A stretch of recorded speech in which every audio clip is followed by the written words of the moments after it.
Hello everyone. तो ये हमारा जो जनरली हमने प्रिपरेशन ऑफ अमाइंस में पढ़ रहे थे, हमने सबसे पहला पढ़ लिया है रिडक्शन ऑफ नाइट्रो कंपाउंड में। अब हम लोग पढ़ने वाले हैं अमोनोलाइसिस ऑफ अल्काइल हैलाइड। ये काफी ज्यादा इंपॉर्टेंट है, तो चलिए शुरू करते हैं। सबसे पहले गाइस क्या है कि अमोनोलाइसिस ऑफ अल्काइल हैलाइड क्या है? न्यूक्लियोफिलिक सब्स्टिट्यूशन रिएक्शन है एंड ये एक SN2 रिएक्शन है। ये कैसी रिएक्शन है? ये SN2 रिएक्शन है और ये कैरिड आउट होती है सील ट्यूब में, जिससे कोई भी गैस निकल के बाहर न चली जाए। अब होता है कि स्टार्टिंग में क्या लेंगे हम? RS यानी अल्काइल हैलाइड लेंगे और इसमें डाल देंगे NH3 यानी अमोनिया डाल देंगे। तो हमारे पास क्या है? X है वो निकल जाएगी। जनरली बेटा X तो निकल ही जाती है, तो X नहीं निकल जाती है। उसके बाद हमारे पास क्या बन जाएगा? RNH2।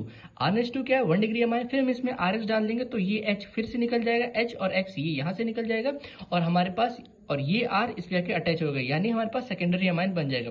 फिर RX के लिए फिर हमारा जो H है ये H और ये एक X निकल जाएगा, HX निकल जाएगा और हमारे पास बन जाएगा टर्शियरी अमाइन। सेम यहाँ पे क्वाटरनरी भी बन जाएगा।